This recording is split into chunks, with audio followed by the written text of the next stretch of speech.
जीवन में जागना ही सभी दुखों से मुक्ति का उपाय है। अगर हम अपने जीवन के प्रति जाग गए, अगर हम अपने जीवन के प्रति जागरूक हो गए और इस दुनिया में घटने वाली हर घटना के अगर साक्षी बनकर जाग गए तो निश्चित रूप से हमारे जीवन में एक क्रांतिकारी परिवर्तन आएगा और तब हम ये दुनिया के वास्तविकता को समझ पाने में समर्थ हो सकेंगे।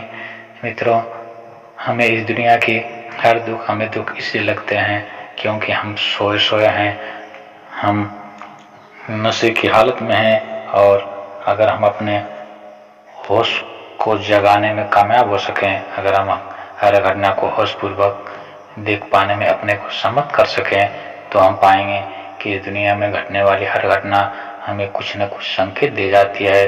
और आज के समय में घटने वाली घटना भविष्य में होने वाली घटना की ही एक कड़ी होती है। लेकिन यह तभी समझ में आता है जब हम जीवन के प्रति जागे हों, जब हम अपने जीवन में घटने वाली एक एक घटना के प्रति जागरूक हों और पूरे होशपूर्वक उस घटना को देखकर सिर्फ साक्षी बनकर देख रहे हों और इस वास्तविकता को समझ पाने में समर्थ हों कि हम हमारे सामने जो कुछ भी घटित हो रहा है उस पर हमारा कोई अपना बस नहीं है। हम सिर्फ कर्म कर सकते हैं जो हमारे नियंत्रण में है, उन्हें हम कर सकते हैं। लेकिन बहुत सारी चीज़ें ऐसी है जो हमारे नियंत्रण के बाहर है। जैसे किस परिवार में हम पैदा होंगे ये हमारे बस में नहीं है। हम कब मरेंगे, कब बीमारियां हमें ग्रसित कर लेंगी ये हमारे बस में नहीं है। लेकिन हम बीमारियों के प्रति सावधान रहकर अपने आप की सुरक्षा जरूर कर सकते हैं। लेकिन जीवन और मृत्यु के बीच में जो समय है, इसका उपयोग करना हमारे नियंत्रण में है। इसका उपयोग हम अपने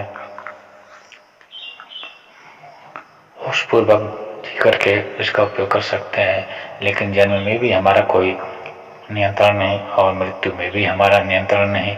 इसके बीच में हम अपने आप को जागरूक करके अपने जीवन को सुदृढ़ कर सकते हैं। लेकिन सबसे विचित्र विडंबना है कि हम जीवन के प्रति जागे हुए नहीं हैं। हम जीवन के प्रति जिस दिन जाग जाएंगे, जिस दिन हम इस ब्रह्मांड में, इस दुनिया में घटने वाली हर घटना को होशपूर्वक देख पाने में समर्थ हो सकेंगे, उस समय यह दुनिया हमें बहुत ही सुंदर प्रतीत होगी। और तब हम उस परम ब्रह्म परमात्मा के द्वारा रचित इस विशाल, इस विराट प्रकृति के आनंद को ले सकेंगे। और तब हमारा यह जीवन क्यों मिला है, हमें इस जीवन में क्या करना है, बहुत सारे अनसुलझे प्रश्नों का उत्तर खोज पाने में समर्थ हो पाएंगे। लेकिन आज हम अपने अज्ञानता के कारण, आज हम अपनी होशपूर्वक जीवन न जीने के कारण हमारा जीवन चारों तरफ दुखों और निराशाओं से घिरा हुआ है, जिन्हें हम अपने जीवन में बाधा समझते हैं। और वास्तव में वो बाधा नहीं, बल्कि वह एक सीढ़ी है जिस पर चढ़ करके हम जीवन के अनुभवों को ले सकते हैं। अगर हमारे जीवन में संघर्ष के बादल न छाएं, अगर हमारे जीवन में संघर्ष की स्थिति न बने, तो हम परिपक्व नहीं हो सकेंगे और जीवन की सच्चाइयों को समझने में कभी भी समर्थ न हो सकेंगे। इसलिए प्रकृति हमें बार बार ऐसे अवसर प्रदान करती है जिनसे हम संघर्ष करना सीखें और संघर्ष करके आगे बढ़ करके हम इस दुनिया के सच्चाई को समझ सकें। इसलिए ऐसे घटनाएं हमारे जीवन में होती रहती हैं। और आज तक इस दुनिया में कोई भी ऐसा व्यक्ति पैदा ना हुआ हो जिसके हिस्से में न दुख आया हो और न दुख आएगा। हर आदमी के जीवन में यह दुख और सुख आते रहते हैं। दुख सुख जीवन के दो पहलू हैं। जिस तरह से एक सिक्के के दो पहलू होते हैं, उसी तरह से जीवन के भी दो पहलू हैं। दुख और सुख, जहाँ पर दुख समाप्त होता है वहाँ पर सुख की सीमाएं शुरू होती हैं, और जहाँ से सुख समाप्त होता है वहाँ से दुख की सीमाएं समाप्त होती हैं। जिस प्रकार अंधकार के बिना प्रकाश का अस्तित्व नहीं है, उसी प्रकार मृत्यु के बिना जीवन का अस्तित्व नहीं है। और उसी प्रकार सुख के बगैर दुख का अस्तित्व नहीं है। हमें सुख का आनंद तभी मिलता है जब हम दुखों से निकलते हैं। हमें पानी पीने का आनंद तब मिलता है जब हम पूरी तरह से प्यासे हों। जब हमें कठोर प्यास लगती है तभी हमें पानी पीने का पूर्ण आनंद मिलता है। जब हमें पूरी तरह से भूख लगी हो तभी हमें भोजन का आनंद मिलता है। और जब हमारा शरीर पूरी तरह से थक गया हो तभी नींद का आनंद मिलता है। अगर हमारा शरीर थका नहीं तो हम मखमल के बिस्तर पर सो करके भी हमें नींद नहीं आएगी, लेकिन अगर हमारा शरीर थका हुआ है तो हम पत्थरों पर भी सो करके परम नींद का आनंद दे सकते हैं। ठीक इसी प्रकार यह दुनिया है और प्रकृति ने इस दुनिया की सारी चीजें मनुष्य के आनंद के लिए बनाया है। उसका कुछ मनुष्य से कुछ लेना देना नहीं है।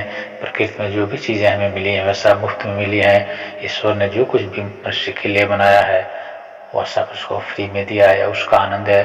उसके बदले में वह कभी कुछ मांगता नहीं, उसके कभी मांगने की जरूरत भी नहीं है, क्योंकि वह केंद्र बिंदु है जहाँ पर सारे सुख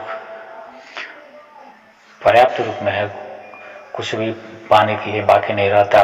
अगर हम अपने जीवन में होशपूर्वक जीना सीख लें तो हमारे जीवन के सारे दुख, दरिद्रता, तनाव, पीड़ाएं समाप्त हो जाएंगी।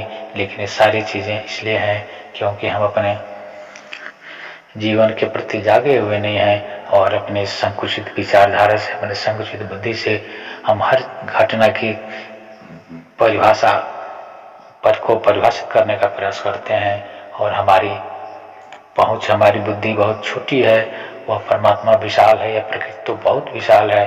और प्रकृति के हिसाब से हम जिस दिन किसी भी घटना का डिफिनेशन करने में कामयाब हो सकें उस दिन हम पाएंगे कि हमारे जीवन में कभी कोई दुख था ही नहीं, किसी के भी जीवन में कोई दुख ही नहीं। यह सब अज्ञानता के पर्दे हैं। जिस दिन ज्ञान के चक्षु खुलते हैं उस दिन अज्ञानता के सारे बादल छट जाते हैं और हमारे जीवन में छाई हुए दुख और निराशा के बादल आनंद में परिवर्तित हो जाते हैं। मित्रों, अगर ये वीडियो पसंद आए तो इसे अधिक से अधिक लोगों को शेयर करें और मेरे विद्रोही चैनल को सब्सक्राइब करें। मिलते हैं अगले वीडियो में, तब तक के लिए नमस्कार। जय हिंद, जय भारत, वंदे मातरम।